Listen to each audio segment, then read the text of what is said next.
जय भीम साथियों, जय भीम आर्मी। आज का 8:30 बजे का लाइव आने का समय था।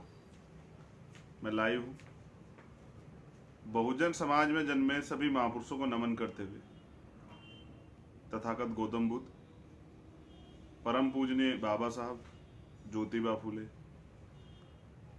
सदगुरु रविदास जी महाराज, भगवान वाल्मीकि महाराज, पेरियर साहब, बिरसा मुंडा, छत्रपति शिवाजी महाराज, साहू जी महाराज, संत कबीर, गुरु नानक देव, गुरु गोविंद सिंह,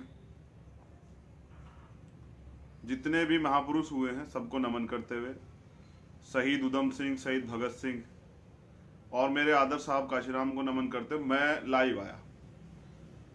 और सर्दी बहुत है तो आज लाइव आने के साथ साथ जो है कुछ मुद्दों पे मैंने कहा कि हमें बात करनी चाहिए। तो मुद्दे क्या हैं? जिस तरह से हम लोग काम कर रहे हैं रोज, तो चर्चा होती है कि हम बीजेपी के पूर्ण विरोधी क्यों हैं और क्यों हम बीजेपी को सत्ता से हटाना चाहते हैं। हम चाहते हैं कि बीजेपी को सत्ता से हटाया जाए, बीजेपी को सत्ता से बाहर किया जाए। कुछ लोगों को तकलीफ भी है, तो अब मैं उनको सत्ता से बाहर क्यों ना करूं, इसका एक कारण है और मैं वो आप लोगों के बीच में लाना चाहता हूं कि क्यों हम लोग उन्हें सत्ता से बाहर करने की लड़ाई लड़ रहे हैं। एक खबर है अखबार में, मोदी विदेशों से काला धन नहीं, विश्व बैंक से सर्वाधिक कर्ज लाए, हर भारतीय पे 25,251 रुपए कर्ज। ये वही मोदी जी हैं जो बड़े बड़े भाषण देते हैं, ये कहते हैं कि हम काला धन लाएंगे, हम 2 करोड़ रोजगार देंगे, हम सबका साथ सबके विकास की बात करेंगे, हम गरीब लोगों को मजबूत करेंगे, सशक्त करेंगे, SC/ST एक्ट को मजबूत करेंगे। ये वही मोदी जी हैं। 4.5 साल की सरकार के बाद आज स्थिति जो है, मैं बस आप लोगों के सामने वो चीजें ला रहा हूँ। देखते आप रोज हैं, क्योंकि आप अपने भाई के मुंह से सुनना चाहते हैं, उस पर चर्चा करते हैं, उस पर भरोसा करते हैं, तो आपको बताना चाह रहा हूँ। समय की व्यवस्था है आप लोगों पे, लेकिन फिर भी 25,251 रुपए का प्रत्येक भारतीय पे कर्ज ये मोदी जी ने हमें दिया है। ऐसे मोदी जी को मैं नहीं चाहता, ऐसी सरकार को मैं नहीं चाहता। एक और खबर है, हमें तो मीडिया हर बार बड़ा आतंकवादी, नक्सली बहुत कुछ दिखाता है। मुंबई में फैशन प्रोडक्ट की दुकान से हथियारों का जखीरा बरामद, भाजपा नेता गिरफ्तार। मैं बार बार कहता हूं, बहुजन मीडिया को सलाम करता हूं कि बहुजन मीडिया जो है बार बार हमें दिखाती है, हमारे साथ जो उत्पीड़न होते हैं पूरे देश में उसे दिखाती है। भाजपा नेता के यहां से हथियारों का जखीरा बरामद हो, एक बार इस पे मीडिया में चर्चा नहीं हुई। इतना हथियार कहां लेके जाना था, किसका कत्ल करना था, कहां दंगा कराना था, क्यों कराना था, आप सब बेहतर जानते हैं। देश में विकास कोई मुद्दा नहीं है, देश में भाईचारा प्रेम कोई मुद्दा नहीं है, देश में महिला सशक्तिकरण कोई मुद्दा नहीं है, देश में और कोई गंभीर मुद्दा नहीं है, देश के लिए और कुछ मोदी जी गवर्नमेंट ने ऐसा नहीं किया है।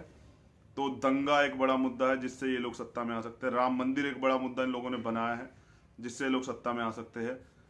कुंभ और ऐसी चीज ही, हाँ मैंने कल भी कहा था, ये खबर पहले पूरी कर दूं।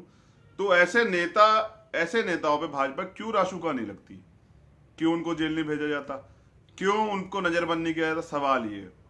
तो ऐसा इसलिए नहीं हो पाता क्योंकि वो सत्ता में बैठे हुए लोग हैं, वो उनके इशारे पे काम कर रहे हैं। हाँ, अगर ये कोई बहुजन दल से कोई नेता होता या एक किसी बहुजन संगठन का नेता होता तो अब तक ये जेल में सड़ रहा होता। यही नहीं, इसका परिवार भी सड़ रहा होता। मैं एक जानकारी देना चाहता हूं,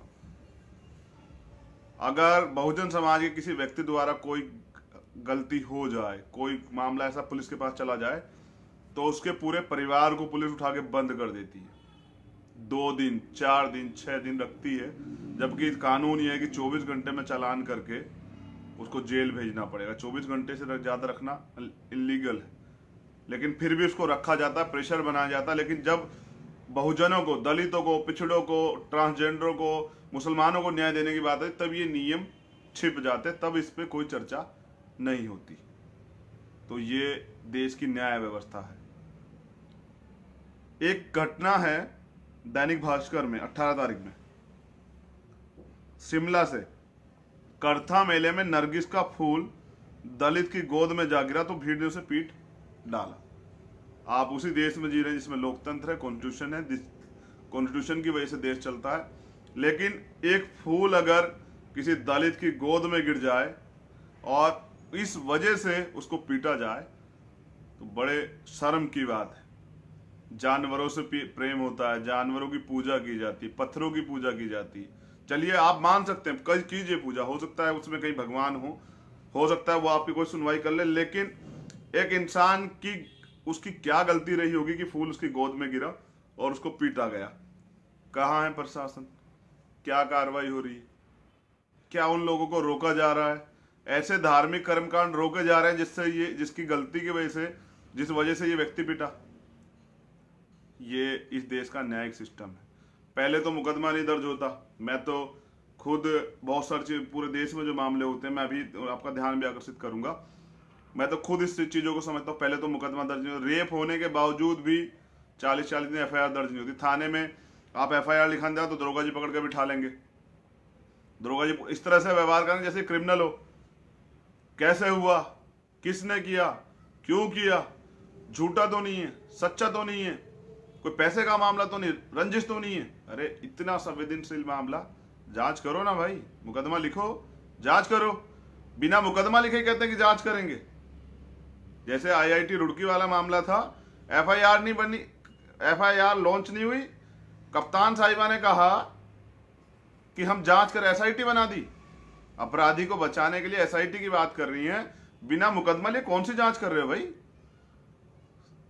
ऐसे सैकड़ों मामले, ऐसे हजारों मामले रोज होते हैं। न्यायिक सिस्टम जो है वो मजबूत होना चाहिए, उसमें कमजोर को न्याय मिलना चाहिए। और अगर मैंने बताया कि मुकदमा अगर गलती से दर्ज हो भी जाए, बहुजन समाज के सामाजिक संगठनों को प्रेशर, राजनीतिक लोग तो करते नहीं भैया, अच्छा लगा बुरा लगे, राजनीतिक लोग नहीं करते हैं, उन्हें तो सबकी वोट चाहिए, उनको तो वो नहीं चाहते कोई बुरा बन जाए। तो अगर कहीं मुकदमा दर्ज हो भी जाए तो फिर उसको बड़ा वकील चाहिए। बड़ा वकील करने के पैसे इन गरीबों पे नहीं है, तो न्याय मिलने की उम्मीद तो छोड़ दीजिए, कहीं से न्याय नहीं मिलने वाला। एक खबर और है, ये खबर है दिल्ली से। जेल में बंद हर 3 में से 1 कैदी अनुसूचित जाति जनजाति का। ये मेरा आंकड़ा नहीं है, ये आंकड़ा मैंने नहीं दिया, ये आंकड़ा दिया है